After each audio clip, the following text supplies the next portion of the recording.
কিন্তু এখন খুব গলাবাজি করছে। এত গলাবাজি করছেন, তাহলে শেখ হাসিনার শাসন আমলে আপনারা কি করেছেন? 17 বছর আওয়ামী লীগ দেশ শাসন করেছে। আপনারা তো নির্বাচনেই যেতে পারেননি। নির্বাচন বর্জন করে প্রেস ক্লাবে এসে গরম জল খেয়েছেন। ডক্টর ইউনূস স্যার ভদ্র মানুষ, দেশকে ভালোবাসে, দেশের মানুষকে ভালোবাসে। এই জন্যই ডিসেম্বরে নির্বাচন দেওয়াই লাগবে, এ তারিখে নির্বাচন দেওয়াই লাগবে, অমুক তারিখে নির্বাচন দেওয়াই লাগবে, তা না হলে এটা করব সেটা করব হুমকি দিচ্ছেন। শেখ হাসিনা আওয়ামী লীগকে তো এই কথা বলতে পারেননি। আপনারা স্পষ্ট জানতেন আওয়ামী লীগের এগেনিস্টে নির্বাচন করে আপনাদের ক্ষমতায় যাওয়া তো দূরের কথা, পিঠ বাঁচবে না। এই কারণেই নির্বাচন বর্জন করেছেন। আর এখন খুব গলাবাজি করে নির্বাচন চাচ্ছেন। জনগণ কিন্তু নির্বাচন চাচ্ছে না। জনগণ চাচ্ছে বর্তমান অন্তর্বর্তী সরকার ডক্টর ইউনূস স্যার 5 বছর 10 বছর থাকুক। কেউ বলছে 5 বছর, কেউ বলছে 10 বছর। কারণ কি জানেন?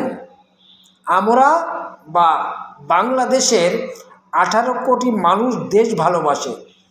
দেশ যারা ভালো করে পরিচালনা করবে, যার শাসন আমলে জনগণ নিরাপদ থাকবে, জানমালের নিরাপদ থাকবে, সেই ব্যক্তিকেই জনগণ সাপোর্ট করবে। সাধারণ জনগণ আওয়ামী লীগ, বিএনপি, জামাত, জাতীয় পার্টি যত বন্দিত নিবন্ধিত দল আছে বোঝে না। সাধারণ জনগণ বোঝে দেশ ভালো চলুক, দেশের জনগণ নিরাপদে থাকুক। এই জায়গা থেকেই দেশের জনগণ ডক্টর ইউনূস স্যারকে সাপোর্ট দিচ্ছে।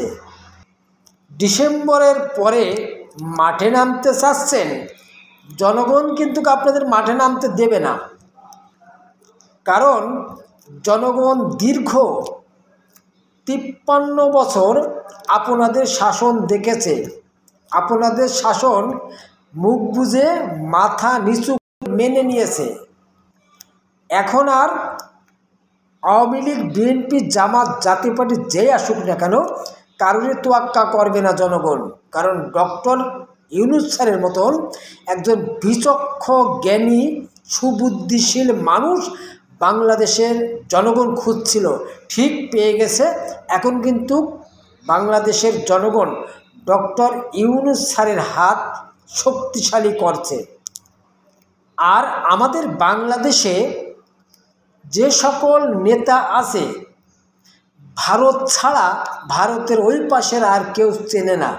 কিন্তু ডক্টর ইউনূস স্যার পৃথিবীর যে প্রান্তে যাবে, সেই প্রান্তেই প্রাইম মিনিস্টার মনে হচ্ছে আমেরিকার প্রাইম মিনিস্টার এসেছে, এত সম্মান তাকে দেখাচ্ছে। এই সম্মানের জায়গা কি বাংলাদেশের সাধারণ মানুষ ভোগ না করে আপনাদের পার্লামেন্টে পাঠাবে? এসব আশা বাদ দেন। এইসব আশা বাদ দিয়ে আপনারা আপনাদের দল সংস্কার করেন, আর ডক্টর ইউনূস স্যার দেশ সংস্কার করুক।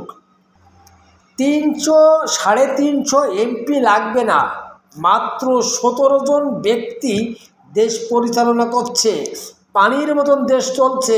আরও দেখবেন পানি যে একটু বাতাসে নড়ে, আর কিছুদিন পরে জনগণ নড়বে না।